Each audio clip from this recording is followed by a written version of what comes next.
I appreciate the opportunity. Uh-huh. That is why I will respect going to an interview on time. But now the problem is I am there seated for like 5 hours. And I'm like, God. Working. No, you're just there for an interview for a job that you will walk in and they say, oh, but we said 3 year experience. I'm like, okay, but how many people have walked in here that have the 3 year experience you want? Okay, we are here, we are saying we are creating jobs for the youths, and then you're writing 5 year experience. So that's where the system fails, because it has limits for you on specific things you have to do. But okay, so you're like, I'm a workaholic, you're not giving me no work. Now I'm free, Okay, now I'm give me your bored. bats. But were you okay with imefika 30th ni pesa yangu iko kwa bank hata siulizi mtu? Okay. Now that's another issue when it comes to being your own boss. Financial security. When financial security. When you are into the 9 to 5, you are assured that will be money at the end of the month. When you are into your own business, mwezi Tell them. inaweza amua tu kukarange vibaya sana. Then if you're not good at saving, you're doomed. She's there uko mbele anasema white collar jobs, then mention whatever, amesema white collar jobs, you have an office nini, and in that moment na ndani yangu nilifilika nimeshrink. Niliangalia hivi naona hizi niko 4 na kuanga kwa class kila siku. And I hate it. I don't hate the fact that I'm here learning.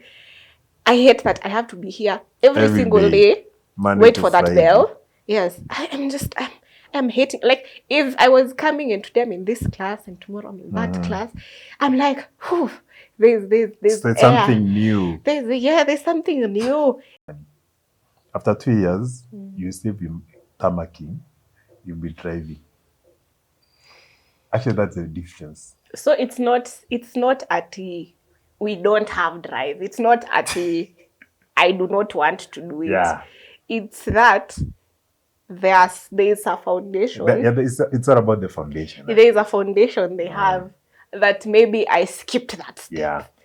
If you look at how people succeed in life, you realize that most people that are successful at 25, it's as much that I've done. Utapata more is either they are hawana parents wao, they're orphans, or their childhood was very hard, walikuwa na struggle. Honestly. All they come from a stable family. Yeah. No.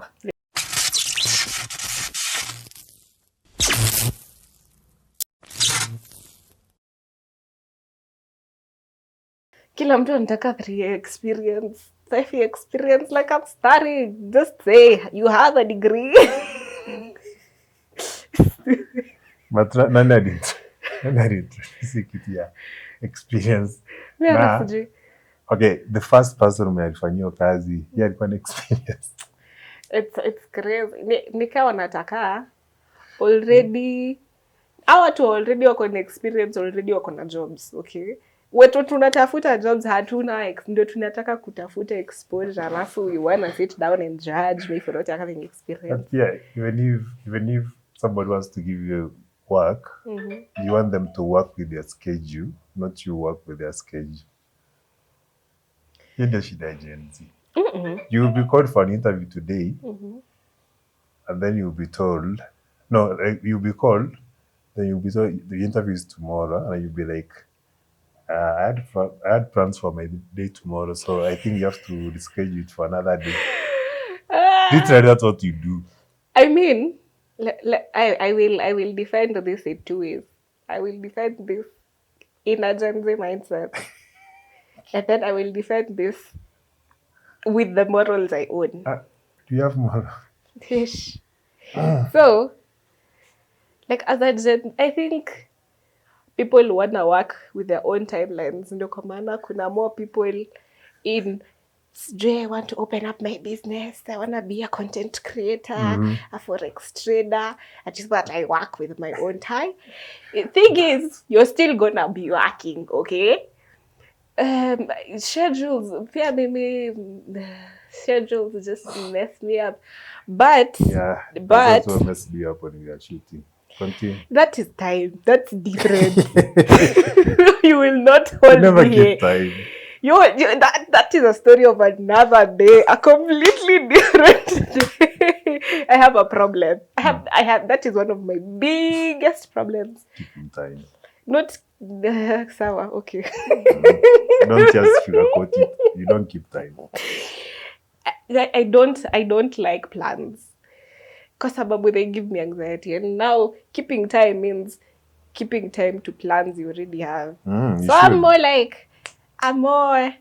So you want to wake up and we just... No, I'm like, let's meet tomorrow, okay? I wake up in the morning. Okay, what time are you free today? Like 11. But when I say 11, I mean give me an hour allowance. When you say 11, it's 11. Okay, for me. So for me, when I say 11, I mean that is the time I will be getting out of the shower.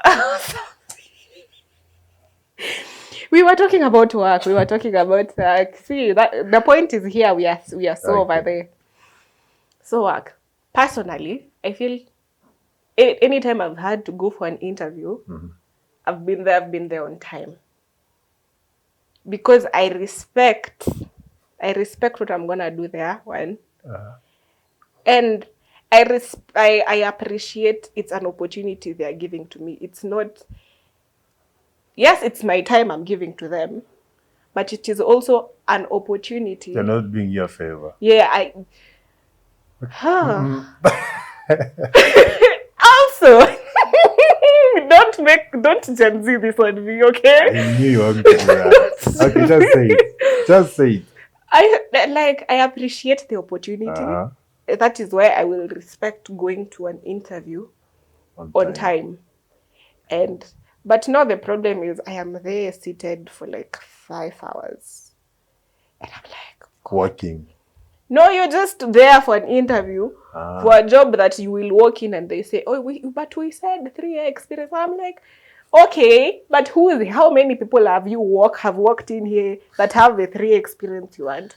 Okay, we are here, we are saying we are creating jobs for the youths, and then you are writing 5-year experience. So it means you should, when you are in high school, you should be working for it. You should be, yeah. So you want me to be seated in class listening to Mr. Odhiambo, or you want me to be working for CFOs, way? Let me ask you a question. Did you have any work or get into any job, even as a dancer when you're in campus?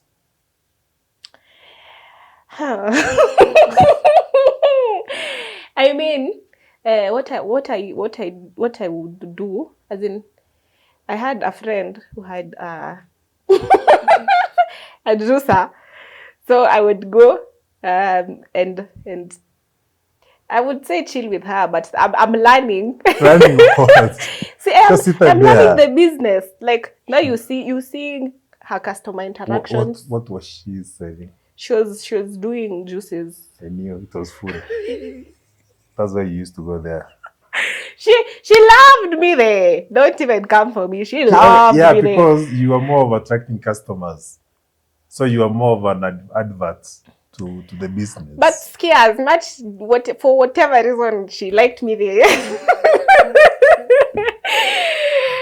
For attraction of customers, and I would just sit there, keep her company, watch her interact with her other customers. You know, and then she tells you, on these days, there are days you go there and it's cold, and she's like, nah, I know today business is gonna be slow. So you also think about in the customer's point of view. So it as in, I mean, I'm there as her friend, but I'm learning.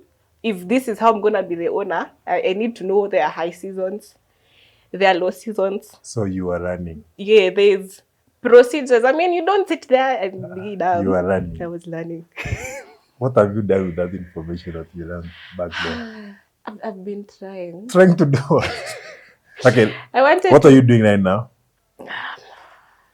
Now that you have experience of business. Not that I have experience. I mean, I've been looking for jobs for say 5 years, but Your friend got into entrepreneurship when she was in university. Most young entrepreneurs get into business when they're in actually after high school or in campus. Me being one of them. But then these people, when they come out of campus, they rarely go looking for jobs. Very rare. Because they've already made their own workspace. No, no. So they imagine I'm a boss of my own. I make my own decisions. I make my own money. You want me to walk away from a business, or to work from in a job of 8 to 5 or 9 to 5? Then you'll be paying me end month. The bad part of it is the amount of money that you'll be paying me end month. I may be making it in a week's time. You see, that's how entrepreneurs think. that is how So it's either these people that got into entrepreneurship when they're in university, they will build their own business, make sure it's stable, get somebody to run the business, and they go into a corporate world whereby they will be going to work, but they have their own business. But how many I'm sure you're familiar with that. Nimeshika pesa sioni kama you know, like nimeisikia mara kadhaa, sioni kama naweza rudi, sioni kama ninaweza fanya this and this now that I have gotten to this level. But it's like, how many people amekuwa entrepreneur, all these things, how many people still think, oh, I have this degree seated at the back of my, I'm going to now sit and use it. For example, I have friends who are lawyers, okay? These people make bags, okay? Yeah. And you can open your own farm, you can go and be employed. These people make bags every single day. And they are still under a system, okay? You can also have your own. I have friends who have their own. Does it mean they are dumb? Now we are stupid because we are making money. We are making a whole lot of money, but we are under a system. I feel like people want to do away so much from systems that wanasahau there are systems that also work. Yeah. Because I mean, people are trying to discredit the 9 to 5 because it's like, I'm working from morning till evening, and then you're paying me end month, and I could be seated somewhere making this money. I'm making my own money. And I'm like, are we scared of the security that comes out of? As horrible as all these things of lazima ningoje month na check inaweza chelewa nara.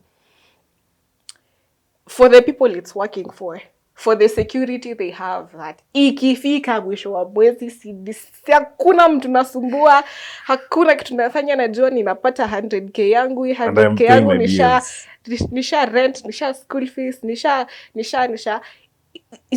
where is the problem? Kwa sababu I'm thinking I can still entrepreneur from my 9 to 5. Yeah, but can. Now people are, I have entrepreneured, I've made my own money, and I don't want nobody to tell me nothing.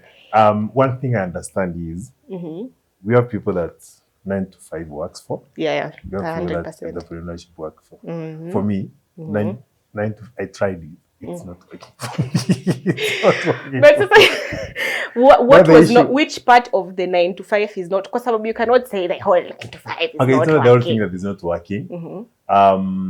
There comes a time when there's a ghost throw in the office. Like there's nothing much for you're doing.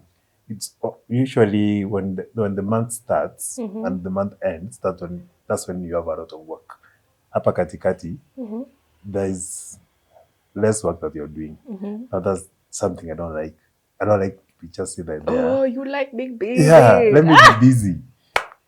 Let me just be busy. So it's worked for me when I'm doing my own stuff, whereby I cannot the whole day I'll be busy. Actually, I can be busy from 5 a.m. in the morning to 9 p.m. at night. It's easy for me to plan that way. But then you're working. I can't be going to work you're supposed to report to work at 8. So that means niko hapo 6 asubuhi. I'm showing up to work. I'm leaving the office at maybe 9 at night. Na hakuna kitu nafanya. That's where the system fails, because it has limits for you on specific things you have to do. But okay, so you're like, I'm a workaholic, you're not giving me no work. Now I'm free, now I'm Give me your bored. but. But were you okay with imefika 30th ni pesa yangu iko kwa bank hata siulizi mtu? Okay. Now, that's another issue when it comes to being your own boss. Financial security. When financial security. When you are into the 9 to 5, you are assured that will be money at the end of the month. When you are into your own business, tell them. Then, if you're not good at saving, you're doomed. Trust me, you're doomed. Yeah, like, because business will not work January to January. The month that things are not working. Even in the office, there comes a time when the boss will be like, are you okay if we drain your salary this month? Not because there's a delay of transaction. It's because there's no business. So the company needs to get money from somewhere to pay all the employees. Then they will recover it back. But when you're your own boss, there's no place ni wewe tu business yako ikianza corrupt, ni hiyo pesa, ni hizo savings zako. I have friends who have businesses, mostly, let's say, like Airbnbs. There's a time in the year when the business are booming. That's December, during the holidays. You find that the houses are full because people are coming home, people are traveling and stuff. Then there's a time like this one when people are rarely moving around. Uko na nyumba mahali, umelipia, unafaa ulipia rent, unafaa ulipia wifi, unafaa ulipia DSTV, you have to pay mtu wa kuclean. Kuna tu vitu mob. Then in a month unapata kuna answer wawili kwa hiyo nyumba. Rent maybe is almost 30,000. Your house per night is around maybe 6K. You have 12K in the bank. You have to pay 30,000 plus others. No. So kuna tu, it's very dangerous to be your own boss. Actually, it's very dangerous to be your own boss. I think people need to hear it is there, because some people are hearing it is nice, I'm working for myself, I'm working whatever time I want to work, but it's like, what are the damages that you go through just to be your boss? We have this group of people that work online. They too have their how do we call it? The pros and cons. There's a name they call it. But there's a time business is working for them, there's a time it's not working for them. It's all around. So if somebody is not good at saving, it's good for them to get into the 9 to 5 than it's more secure there than because imagine you have your own business, maybe you're selling let's say milk. Then siku ikiisha umekisha 10K yako, by the next day kuna 500 kwa mfuko, like I've spent all the money. Kuna watu wako hivyo, wanakuwa tuna pesa ya stock. They never look like kesho nafaa kusave ka kitu. What if this business goes down? What if soko ichomeke? You know? Soko yetu ilichoma. That is crazy business, and now people are out of business because.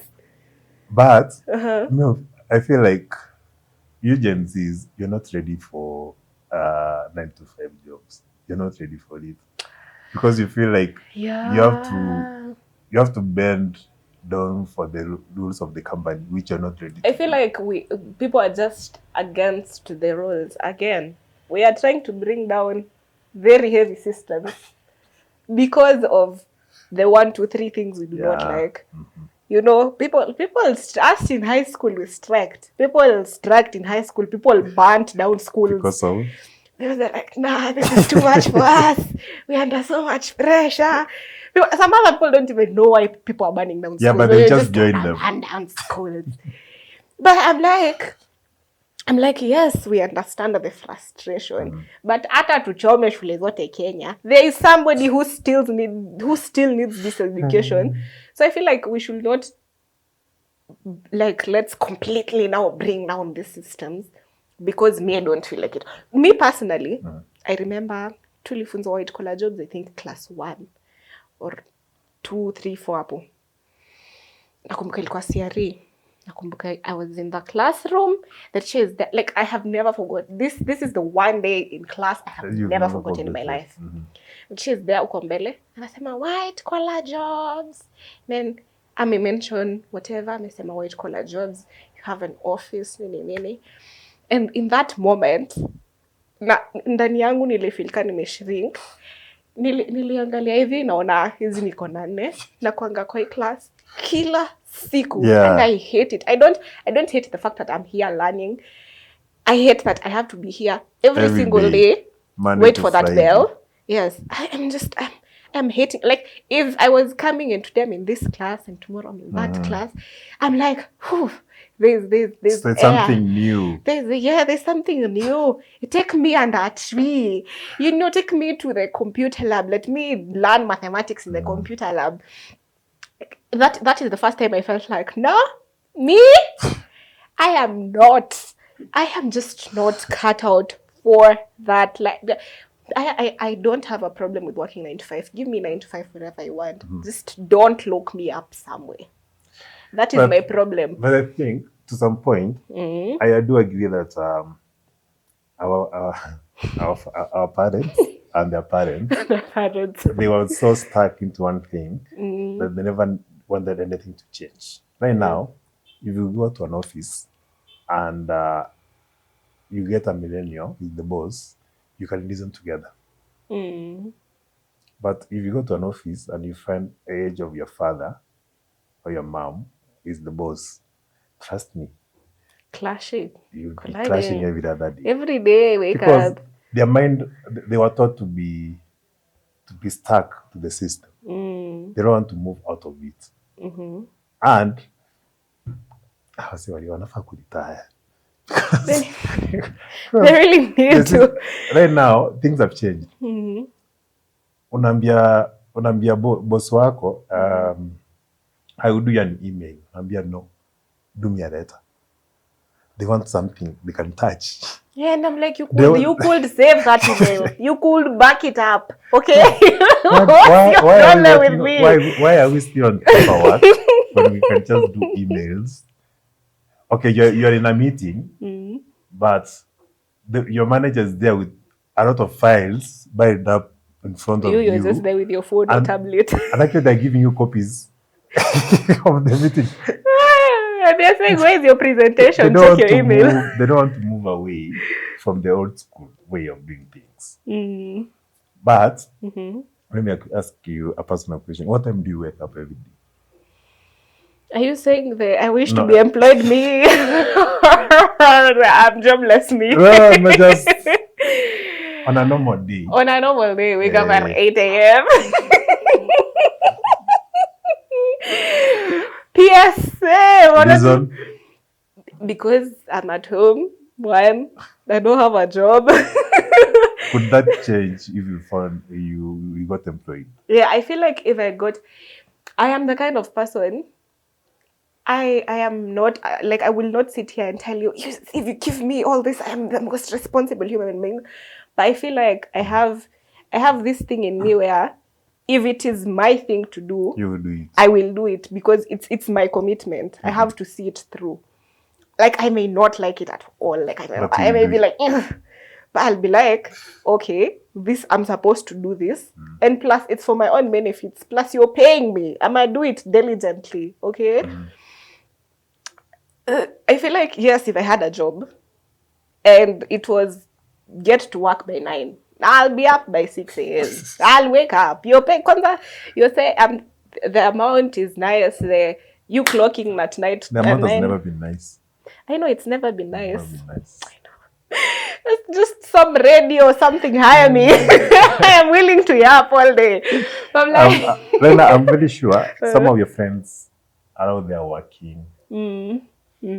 Don't you get it so pressuring for you to get work to do? Like when you look at your friends that are working and then you look up bado unaambia mom, hatuna sapa kwa nyumba. Takuja na mboga. it's obviously very, it's very draining.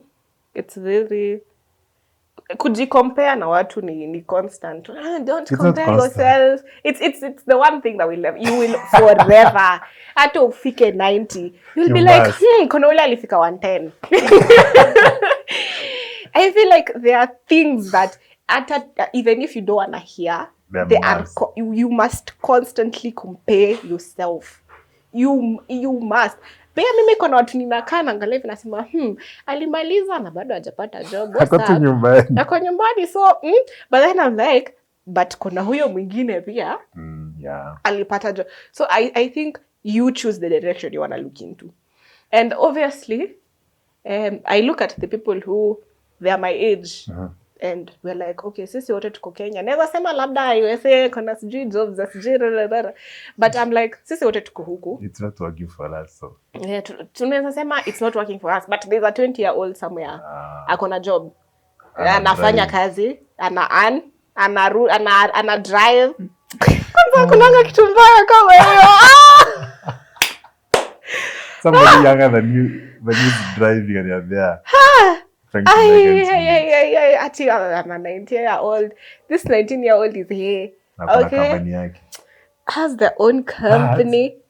To some point, I usually feel like our parents, our parents. Most of our parents are the ones who determine how your future will be.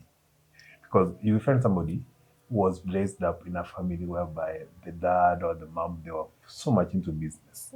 So you find when you are young, while your estate, mother ride bikes. After a few months, our vijana when you ride now bikes, some of them wanaanza kutengeneza bikes, they can repair bikes. Then you, because you don't know how to repair the bike, you have to be them to repair bikes for you. You get into maybe high school. They get into an entrepreneur area whereby they buy old bikes, they repair them and they sell them. Now you're in college. I say they are able to repair their father's cars. Literally, they can repair cars. So you are there like after school and nanga to Jenny, and he's into some dirty work. That's what we say. Yeah, that's what we say. That's honestly what we say. The moment we graduate, you'll be moving around town looking for jobs. You'll be moving around repairing cars, making his own money. After 2 years, you'll still be tammacking. You'll be driving.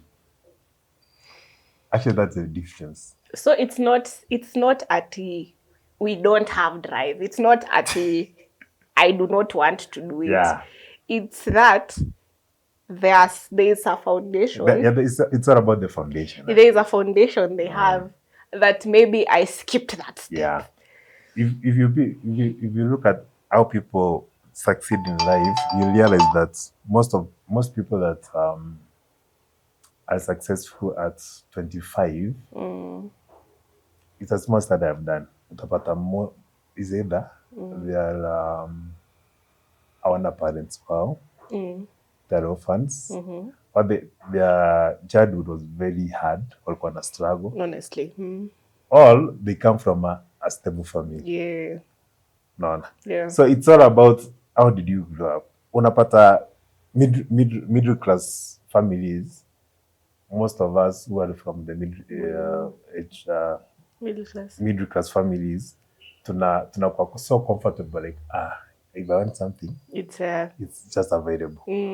But you're given the fish, you're not taught. Yeah, you're not taught how to fish actually. So unapata some people who are rich, they teach their kids how to get into business because they are like, if I die today, who's going to take over my business? So I have to teach my kids how to control the finances in our business. Now, the lower class families, you wake up every morning and your mom is like, I'm looking up to you. Na hata akwambia I'm looking up to you. Leo tukunywi chai. Let you are like, I must do something for my family. Yeah, like my sister is here crying, my brother is here So crying. every time you step out of that house, you're like, I must, whatever I'm going to do today, it must be a positive thing to our family. You've just said that. I remember hearing somebody say it, and they were saying, you only run as fast as whatever is chasing you. Okay? For us, when you umesema, me, I think I came from a middle class family, very comfortable, very okay. So it's life has always been a cruise. It's more of smooth. Life is cruising. You don't have it all. You don't, yeah. And you don't feel like I'm lacking so much, and you don't feel like I have it all. You're just comfortable. And the person who said those words was from a very poor background. Zile today I don't know how many meals are gonna eat. They have stolen. They were saying the story, okay? Should I shamelessly plug them here? Yeah, you can. I listened to so many podcasts, so that I know what other people are also going through, see what other mindsets people have. It's the Glitch Africa, the one with Kina. I know about it. Yeah, that one. So this, I was listening to this guy talk, and I was like, honestly, you know, since I came home, I don't have a job, but my mom was like, come home. Kwani haujafukuzwa. Okay? Na kwetu nitaamka, nitapata chai, nitapata sapa, nitapata lunch. Kuna kitanda, silipi maji. To some point, mimi na roho wazazi wetu. Why could you tell me come back home?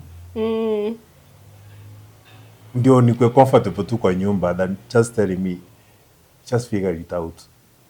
I'll try support you from where I am, but you gotta figure it out. Yeah, but just figure it out there. Yeah. Because the moment I get home, I'll be comfortable. Very comfortable. You'll be doing everything for me. Very, very comfortable. When you're at home, actually, you rarely go outside the house or outside the compound. So, and then, I don't know, for me, when I go back home, I usually disconnect from the outside world. I'm learning on social media. So, I never get to check up on how my friends are doing, how far they're doing in their businesses. That's why I think siendangi home. So when you get back home, you never know how much others are progressing out there and how much you're dragging behind. So it's all about how our parents make us to step up.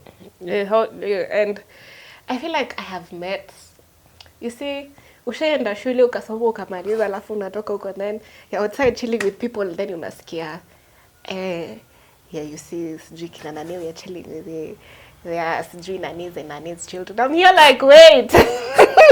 You're chilling with big boys. I'm here like, wait a minute. And it has happened. Unaangalia kitu inakuhapenia so many times, and I'm like, God, what are you trying to tell me? Okay? I am nimetoka tu kwetu, nimeambiwa let's go for a barbecue here. It's just something small, something chill, something intimate with friends. I get there and I am being told this is Nani, this is the sijui who of where, and I'm looking at them like, wait. And then you find that this who is who, they're kids to somebody who's well off, and the kids actually own something. They're not riding on their parents' name. Kwanza, these ones I met, they owned a school I once studied in, okay? And that school was amazing. So you are paying them school fees. Okay. But then, see, now their parents are late, so God rest their souls. But see, these children, everything. And they just didn't inherit whatever their parents left them. Nikasikia tena, there's this things constructed way and they own it still. My head was just like, wait, let me rest. Give me 2 freaking seconds. Let me think about this. Because I'm like, it's Ila the rich getting richer, but in front of my eyes. Yeah. I'm like, wait. And unaweza sema watu wanatakanga isound kama alipewa. Yeah. But Actually, as much as alipewa, amefanya kitu kuihusu. What happens, whoever that says alipewa, unapata yeye anaka kitu fulani. So even if alipewa, he's able to, or he or she, anaweza multiply the talents. He's able to manage that. Yeah. What if ungepewa? What could have exactly. Nafikirianga, okay, sasa ni mimi basi nimeachiwa this whole entire school nimeambiwa manage. You know nothing about managing. I was not taught anything about management. I have not even mzazi tu katoto kwambia enda usome kuwa daktari, enda usome kuwa, you know. They were about the white collar jobs. Na mimi kuna mtu already akona yeye anaambia mtoto wake aenda ufocus accounting if you want, because this is here. It is gonna be yours one day. Yeah. You gotta be prepared for this, okay? Enda accounting. Enda study law, including. This one reminds me of how our parents used to choose courses for us. Unajua mko yako ni mwalimu. Na kuna nyumba nzuri. We were never given a chance. We were never given a chance to decide on what we want to do. To even discover. I feel like hata achana na chances, there is, unaonanga ile unaendanga kukaa chini, ukiangalia hata courses zile fupo. Unaangalia course nyingine hadi unashangaa hii ni nini? Okay? People are doing it. But you don't understand. But I do not, what is this? Mimi nimesikia law, nimesikia medicine. But I'm like, what? Actuaries. What do you mean actuary? What is an actuary? Who are you? What are you doing? Okay, let me just be honest. The first time this came biochem, I was like, okay, what are you doing? Yeah. What the hell is that? Na kuna mtu ataka kusema, hey, you didn't do due diligence, but I'm like, ninatoa wapi? I do not have even enough exposure. Ndio niseme due diligence. I did.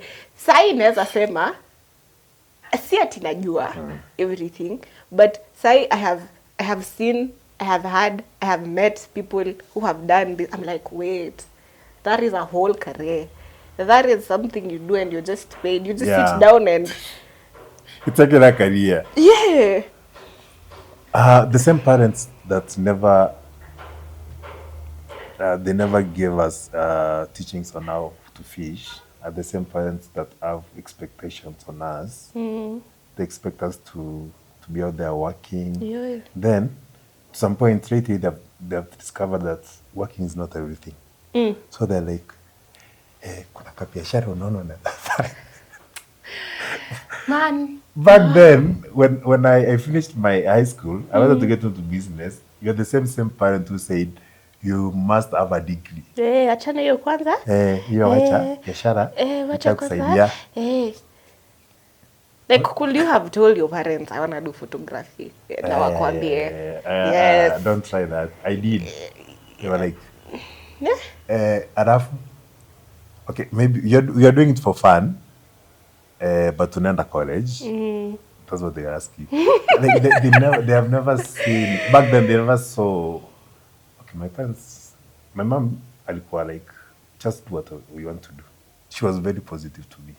The first business I did was printing. I need some cash. I want to buy a printer. What's your plan about buying a printer? Nikamwelezea, nikampatia business plan yangu. She was like, okay, hiyo ndio unataka, sawa, chukua.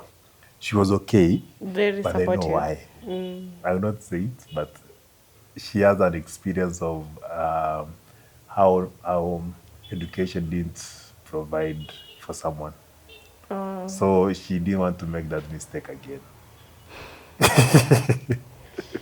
I feel like I feel like we could sit down and the whole day, we could do our due diligence, Our parents will do their due diligence. Everybody could do their due Then you diligence. come to a table and make an agreement of, now this is what I feel I'm comfortable with. You as a parent, how much can you help me out to achieve what I want to do? Now, let's just have a silly calculation. By the time you're leaving university, the amount of fee that you could have spent would be maybe 2 million. If you went ahead and told your parents, I just need 1 million to start up a business, and in the next 4 years, I will give you back your 1 million. Wangekukataza. Mbio sana. Like, why are you taking a risk? They forget going to school, going to campus is actually the biggest risk, because utamaliza shule and you will never get employed anywhere. That's something they never know. Anyway, one thing you could like to tell your parents. My parents. Yes, as we Concerning employment.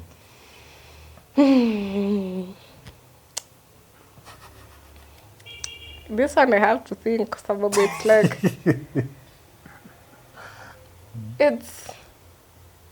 it's I wish that things they told me or showed me that they themselves were doing, or that they had seen other people do, or that you think in your mind and then you let it stay in your mind, you don't want to actualize it. Yeah. I wish that said, if you want to actualize something, we'll actualize it. See, tungoje tuone hii route imefail, Ndio tuingie ndio tutafute kitu ingine sasa ati plan CDF. But it's like I could sit here and reminisce and say, they fucked it up for me. Yeah. But it's like, now that I know it's hivi ndio iko, what am I doing to change it? Yeah, to now be like, okay, them they did this. No, it is up to me to do from here to here. What am I gonna do from here to here? Ndio pia mimi ikifika time where I have my kids, inshallah, in future, I can and sit down and tell them, there's this. I'll show you this and this and this and this. And then if you want, you go figure out that. Yeah, just do it. For me, I think our age mates at this time, we should actually learn from the mistakes that our parents made. The mistakes of deciding what we should do and not letting us do what we want to do. So for our kids, which in the next 10 years, come that of mzazi. Ati what? Why are you wishing? From primary school, you are able to identify what your son is capable, your daughter is capable of doing. Just let them decide whatever they want to do. The best you can do to them, just support them. Hata kama ni kitu ya ufala. You will never imagine that an African parent I support mtoto wake into sports. You know, they can't do that. I swear I have a friend with, like, I feel like I should get that come sit here. Ni wale wa football. Yeah.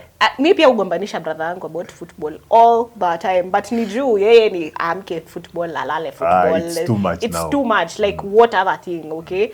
But that boy was like, he was telling me how akiwa mdogo, like very young, hapo 10, 11. He was scouted, he was recruited, and wazazi wake akaambiwa we are taking him aende to the States Academy. Yeah. So this was already a full-blown opportunity. Yeah. Mzazi akasema, this is my only son. He's a child. I don't even know. Tena nakamwacha. Na akaka na asa ako shule ama sijui alimaliza na amechill tu, but in the back of his, like akikwambia story unaweza sikia kuna mahali kwa roho yake, na at the back of his mind is like, what if I had gone and done that? So it's all about the decisions of their parents that messed up everything. Because if that is an opportunity already presented, say ati ni wewe just take it. Risk it, acha afike waseme. No, hata akienda and then it fails. do you realize that atakuwa na exposure of a different the exposure will environment, be of a different education? They will not take him there, and it will be all about waking up to play football. There must be school somewhere. there's school must be somewhere, school somewhere. and they'll push you. They'll tell you fail, you. There you go back. Okay, that's the funny thing about sports. If you're young and you get into sports, education must match your performance in the field. It must. And plus, that's Must. like double motivation.